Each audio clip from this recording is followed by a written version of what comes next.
Good morning, guys. Welcome to another edition of the Battery Podcast. And, we're going to discuss a couple things today. Ideally, it's going to be more lighthearted than last time. I know we took a bit of a dark turn last week, so we're going to keep things positive. And I have a lot of things to be positive about, but we'll start first with what happened with your powerlifting meet. Well, I'm a dumbass. I was supposed to compete today at the Metroflex gym. It was like a USPA powerlifting meet.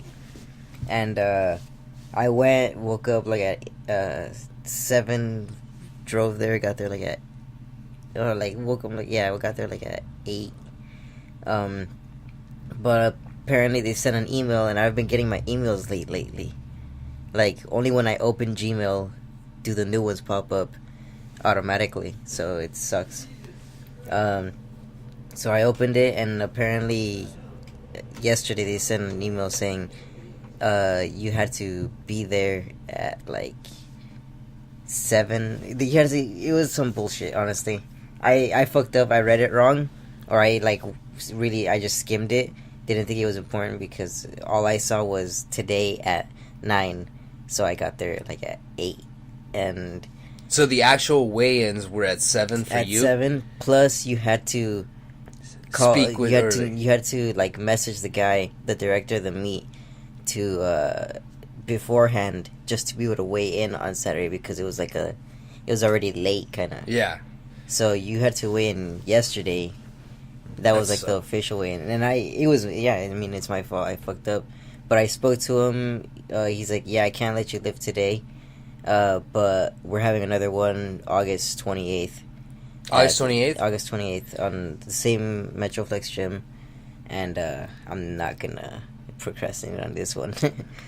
Are you already fully registered to that one? Yeah, I was already fully registered. No, are you registered to the August? Oh, not yet. No. Not yet? I'm going to do that right after this, probably.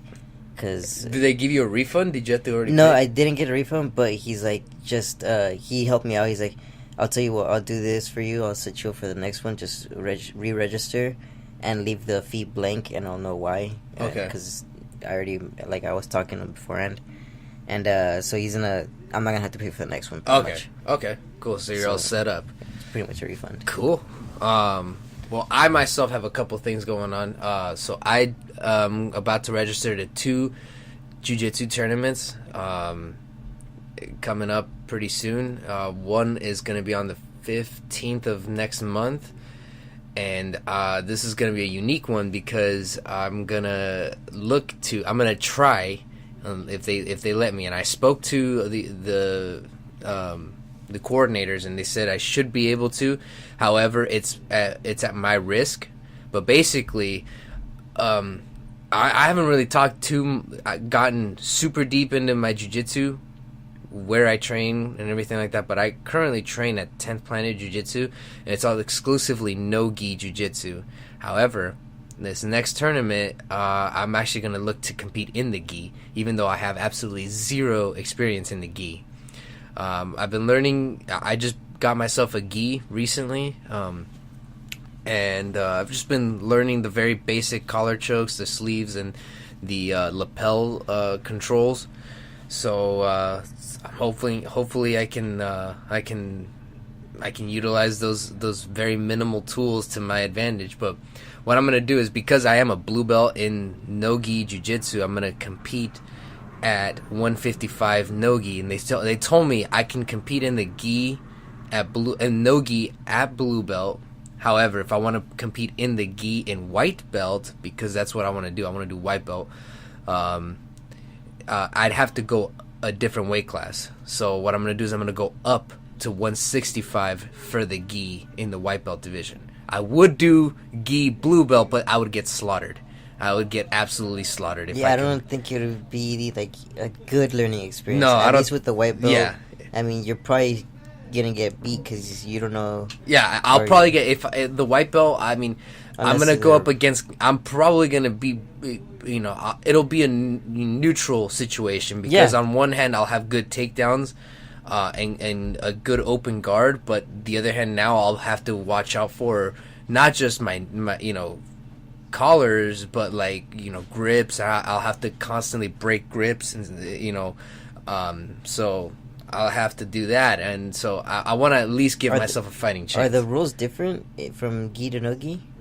I don't know. I have to look, because here's the other weird thing is, like, a lot of tournaments, they have different rules, and you always have to and I think that it's so strange how even the biggest players in the jiu-jitsu game somehow don't get informed with rules, and they get disqualified during some of the biggest tournaments, like in Kasai or in Polaris. Like, I think Gordon Ryan lost to some guy a couple of years ago because he didn't know the rules. So I'm gonna make it abundantly clear. I'm gonna make sure I know all the rules. But some tournaments, like some of the more prestigious tournaments, like those held by IBJJF, they don't allow they don't allow leg locks of any sort.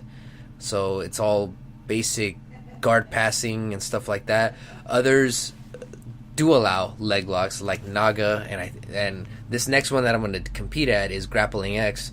So I'm gonna have to ask them if leg locks are allowed or not. And some tournaments, they allow leg locks from blue belt and up. So they don't allow leg locks at the white belt division. Oh shit! So yeah, that's weird. And so yeah, I mean, every organization is gonna be different. So I'm gonna look into that. And then of course I have another tournament a month after that in July here in Dana Point called Sub Fighter. This is going to be all no-gi, and this is going to be a blue belt tournament as well, so I'm going to compete in that. And yeah, so that'll be fun. Now, as far as getting into what happened this week, finally, yeah. Congratulations. Thank you.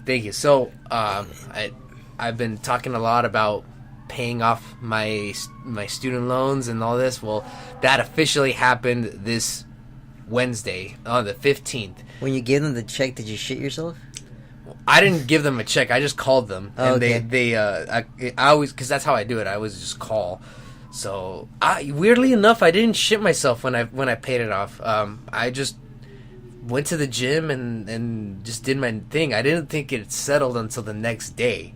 That's when it really settled, because then I went to work that night, and I thought to myself, I'm a free man. Yeah, not only did I think to myself I'm a free man, but I thought to myself, I don't have to be here anymore. Like, you have that option to literally walk out. I can literally walk out of my work now, and I'll have no issue with it. Now, obviously, I'm not gonna do that. It's different. It's just a good feeling to have. It's a good feeling, because now here's the thing. It's like, now I go to work. I mean, yeah, I go to work and I my mind is different now. It's like it's not that I'm miserable. I was never really miserable at my job, but now it's like my mind, in the back of my head, I just think to myself, I don't have to be here if I don't want to. If I really don't want to be here, I don't have to be here, because I have zero as of Wednesday of this month, of this week. I have no debt, and I'm basically a free man. Okay. Good. So what do you think about just doing the van life, dude? For those who haven't seen, you should look up some people that like live in their vans. It's pretty gnarly. Yeah. Okay, so I am not opposed to it, actually, on the simple fact that I'm not married and I don't have any kids. And now I have no debt, so I can actually afford to do it. Exactly. And here's the money you save on not spending rent. Exactly. It's so funny, yeah, because it's like people automatically think, oh, if he's living in his van, he must be poor. Probably, he must be homeless, poor.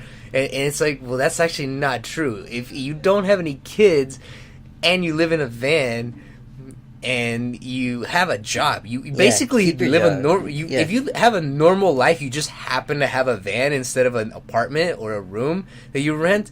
Like, if anything, you're gonna actually save a lot more money down the line. So it's not something I'm against. I'm just not gonna do it right now. No, I'm not. But again, I'm not saying that it's not something I would never do. I just recently saw the Wee Man video with him. He did that. He's just sold his place and bought like a prestigious van, like a sick. It's like a Mercedes, right? Yeah, a sick ass Mercedes van. It's got like everything you need, and so he's just living in his van and skating. That's the life. I mean, it seems like dude, fun. that is the life. That is the life. Yeah. Could you imagine that? Now that sounds like that is like a legit nomad. Yeah, but an awesome nomad, yeah. and in Wee Man's case, he's a awesome little nomad. Yeah, that's awesome, man. I'm for that nomad life. I'm all for that nomadic life. I like being alone for the most part. I like solitude, and so yeah, I have no problem. It's not so, it's an option. Let's just put it that way. There you go. It is an option. That's an option. And as Conor McGregor has said it in the past, options are a good thing. Yeah. If I want to, I could literally pack my bags and go to Australia, and nobody will bat an eye, and it'll be fine. Thailand. Everything will be fine. I can go to Thailand. I don't feel like going to Thailand. I kind of want to go to Thailand. Thailand doesn't really I don't know why. It catches my attention because I asked my climbing teacher, because what she did, she kind of did the same thing. When she was my age or our age, she got into the climbing class with her boyfriend at the time, and they both instantly fell in love with it, so they pursued climbing and dropped out of school and traveled around the world going to climb. And she says Thailand is like a fucking dope, cheap place for like world class climbs, and super cheap with like living in. Yeah, no, I see that. And a lot of people are retiring early and moving to Thailand. I mean, and the reason they're able to retire early and move to Thailand is because you don't really have to save a whole lot compared to living here in the States to be able to retire early if you're living out in Thailand or even in the Philippines.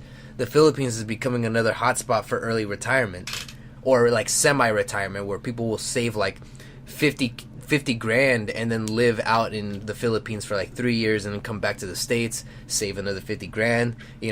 I could see that happening. I could see people doing that, and I could see it being, if done right, it could be a sustainable lifestyle, if you're doing it that way. So yeah, again, it's so crazy because going back to like paying off these student loans, like I've always been a very disciplined person when it comes to physical fitness and health and accomplishing goals. However, again, money was something I was never really disciplined with. Well, this time around, it required me to be very disciplined and frugal with money. And so how long did it take for you to pay it off from when you started like being like super disciplined? I'm just gonna pay it off, like that's my main goal. It is a total of 5 months. Only 5 months? Technically 4.5 months, because I started in January. January was when I started officially saving up to pay. Yeah, that was I guess that was okay. So this was my, I guess, what do you call it, the New Year's resolution, so whatever that gay thing is. I don't believe in New Year's resolutions. I think they're pretty gay, in my opinion. But anyway, so yeah, I started saving up to pay off my student loans the very first day of January of this year. I made it abundantly clear I will not go past the halfway point of my year still being in debt. And lo and behold, I remember I told you this. I set May 15th was my final day. Like, that's the day I had a deadline. That's how things work in the real world. You have a goal and you have a deadline, and you accomplish that goal within that deadline. And if you don't have that deadline, that means you failed. You see what I mean? So I was not going to be a failure. I was going to be a not failure. So yeah, I had a deadline, which was May 15th, and I literally paid it off the day. Great thing about it was I ended up paying off my debt, and I still had some money left over, so I'm not completely broke, so yeah, so now I'm gonna take this like I said before, I'm gonna take these next couple months, this whole summer. I'm just gonna take this summer and just fuck around. Splurge. I'm just gonna splurge and have fun. I'm legitimately just gonna have fun and do the things I want to do, buy the things I've always wanted to buy. I'm gonna buy okay, so here are the things I'm gonna buy. All right, you ready for this? So not next week, because next week I have to pay for my registration for my tournaments. So after next week, oh wait, dang it. so next week I'm doing my tournament registrations, and that's gonna be like $120. I think I might be able to. I'll figure it out. Well, anyway, the week after that I pay rent. So after paying rent, I'm gonna buy Iron Maiden ticket. We're gonna go see Iron Maiden in September. It's gonna be awesome. We're gonna go general admission on this time around. We're not gonna get seats. We're gonna get floor tickets. The paycheck after that, I'm gonna buy my 357 Magnum Taurus model. Fuck. Yeah, so I'm gonna buy that. I've always wanted a 357 Magnum, and I'm now gonna buy it. And after that, the week after that, because I get paid weekly, which is pretty cool. I'm gonna buy a Babix bridge. So that's for my bass. It's a bridge for the bass. It's where the strings hold their sustain at the very bottom of the body. So it's gonna just give the action on the strings on my bass that much more clarity, more sustain. It's a badass bridge, basically. For those for the bass aficionados out there, I'm gonna swap my Babix bridge. So those are just the things off the top of my head that I'm buying. There's gonna be a couple more, and of course I'm just gonna. I'm going to spend this summer just doing jiu-jitsu and going to the beach and just eating good food. And, there you fucking go. Yeah, and I deserve it. I'm going to have some fun. Oh, and then next week, another thing is I don't drink often. I drink, again, maybe 5-6 times out of the entire year. So next week it's going to be Memorial Day weekend. I get the weekend off. So, I'm gathering up many cohorts, and we're gonna go and basically get really drunk all around Orange County and make bad decisions. So I don't recommend you do this constantly. Yeah, you get 1 week. You get one day out of the year where you get to do this. Anyway, I'm just gonna have some fun, legitimately, and I'm gonna have fun because I deserve it. There you go. I deserve it. That's the main reason. That's the main reason. I deserve it. I worked my ass off for this goal, and I finally crushed it this year on the deadline date. To be honestly, I could have paid it off a week earlier, but I wanted the official, it was my deadline. But anyway, I paid off my student loans. I'm free. I'm a free man. I can just do whatever I please. And of course, after the summer, once the summer ends, it's gonna be back to business. Then I'm gonna start, investing and looking into investing and saving, and then basically start to cover all my bases financially. So that's sometime in late August, early September. That's when I'm gonna really buckle down and do that. So I'm just gonna spend these next few months just having fun. I know I'm not gonna feel bad about it. I'm gonna feel good about it because I deserve it. You debt-free cocksucker. Yes. All right, guys. I think that's gonna be it for today. We'll keep you updated on what's been going on with tournaments-wise, powerlifting, jiu-jitsu, and rock climbing. And stay tuned. We're getting new camera equipment, so hopefully we'll get the camera set up soon. And that's another thing that I forgot to address. We're gonna up the production quality on this podcast as well, because now that I don't have any debt, we're gonna be able to save up and actually invest in this podcast and bring you guys as great content as possible and up the ante. So we're gonna be able to invest in better equipment, and that's what's going on. So stay tuned. Battery out.